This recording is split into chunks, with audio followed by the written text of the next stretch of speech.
aujourd'hui sur ce nouveau Ramadan Up numéro 6. J'espère que vous allez bien. Ça y est, le Ramadan avance à grands pas. C'est incroyable comment ça passe trop vite.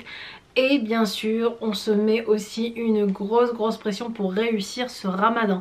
Aujourd'hui, on va parler du fait de vouloir toujours être parfaite pendant le Ramadan. La meilleure des mamans, la meilleure des épouses, la meilleure des cuisinières.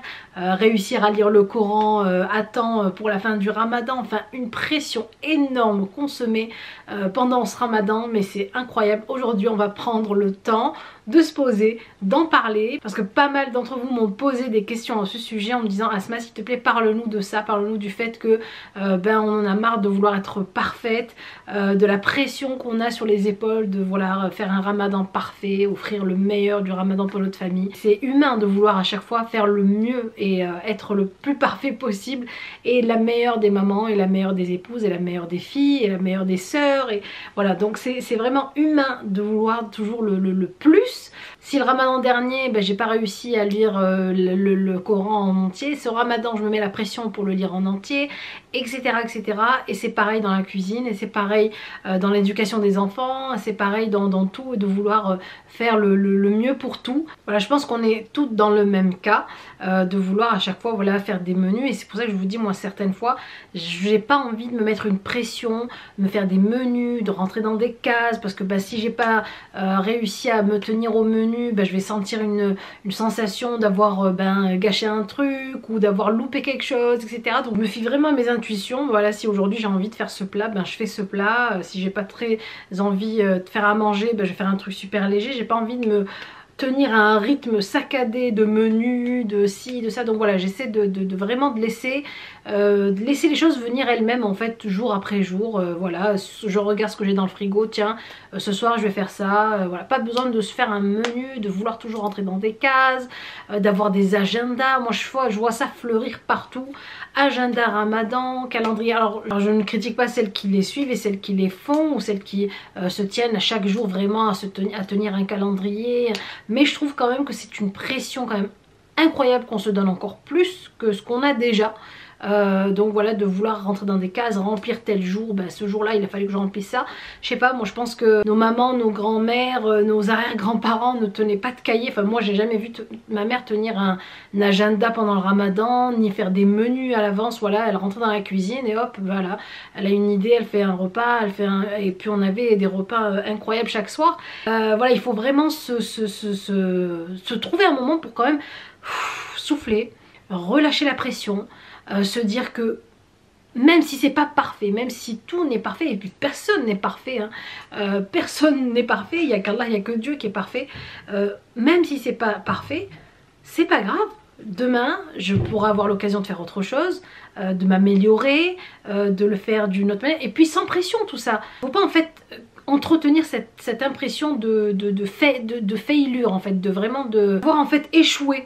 Voilà, c'est ça en fait, se mettre la pression, c'est en fait se mettre encore plus la pression et avoir plus de chances d'échouer.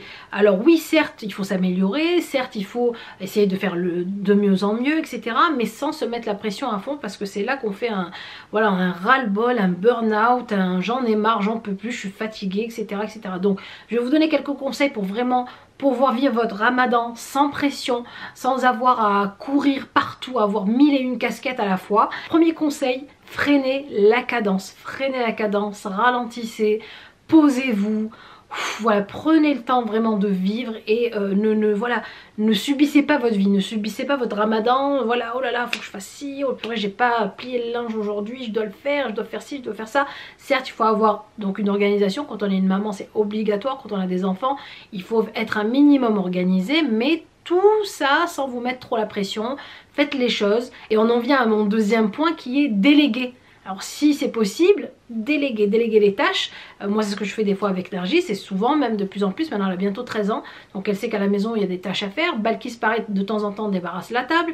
Mister K met la main à la pâte aussi. Donc déléguer, essayer de ne pas tout. C'est vrai qu'on a envie de tout gérer nous-mêmes. Moi je me vois certaines fois, ça m'arrive, je suis comme tout le monde, ça m'arrive et voilà, je suis comme vous, dès qu'on veut rentrer dans la cuisine pour m'aider, ou faire ah non c'est bon je vais le faire, non mais ça aussi je vais le faire, non mais ça je vais le faire, et à la fin voilà, on est surpassé, dépassé, par les choses et voilà, en fait finalement on est fatigué et c'est pas pour autant que on en tire comment vous dire, une satisfaction, je sais pas moi. Comme par exemple la fois où on avait été en voyage à Oman, ce fameux voyage, ce super voyage d'ailleurs à Oman avec Mr K, il y avait une dune mais immense à monter.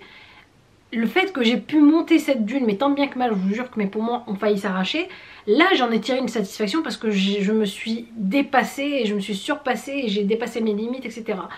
Mais se dépasser au fourneau, à courir, je trouve que c'est pas que j'en tire pas une satisfaction, oui, j'ai la satisfaction d'avoir fait à manger à ma famille, etc. Mais c'est pas parce que j'ai fait que 2 plats ou j'en ai fait 10 que voilà, ma famille seront voilà, contents ou pas plus contents ou moins contents, quoi. Je veux dire, voilà, le fait d'avoir fait déjà à manger, d'avoir mis mon amour dans les plats et de l'avoir fait avec amour et le fait de donner à manger à ma famille, déjà c'est bien.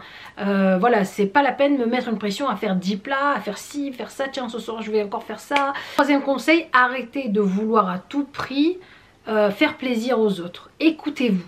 Voilà, arrêtez de vouloir à tout prix que les gens soient contents de vous, qu'ils aient une belle image de vous. C'est vrai que voilà, surtout aussi dans notre communauté, c'est vraiment ça, c'est voilà, on veut pas décevoir, on veut pas qu'on ait une mauvaise image de nous, on veut pas qu'on se dise ah bah tiens je savais pas qu'elle était comme ça, enfin, mais c'est bien de vouloir faire plaisir aux autres, ça c'est sûr, mais faites-vous d'abord plaisir à vous, voilà, écoutez-vous, regardez ce dont vous avez envie vous, déjà en premier lieu, parce que c'est comme ça que vous allez pouvoir donner le meilleur de vous-même aux autres. Et enfin, mon petit dernier conseil, si je peux vous le donner, c'est établissez des petits objectifs. N'essayez pas de voir trop grand tout le temps. Oui, alors certaines fois, je sais pas moi, pour une préparation d'une fête de l'Aïd, préparation de... Oui, voilà, moi je sais que je le fais, moi aussi. Je me mets une pression incroyable de vouloir faire un Aïd incroyable à mes enfants, décorer la salle. Des fois, je dors à pas d'heure, 2 h, 3 h du matin. Alors voilà, pour certaines occasions, se mettre une bonne pression, ça fait du bien. Ça je vous le cache pas. Mais tout le temps, ça devient épuisant.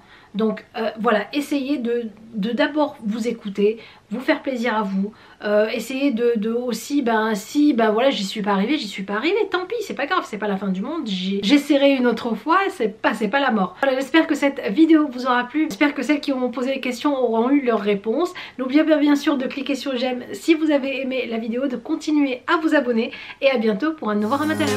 Bisous.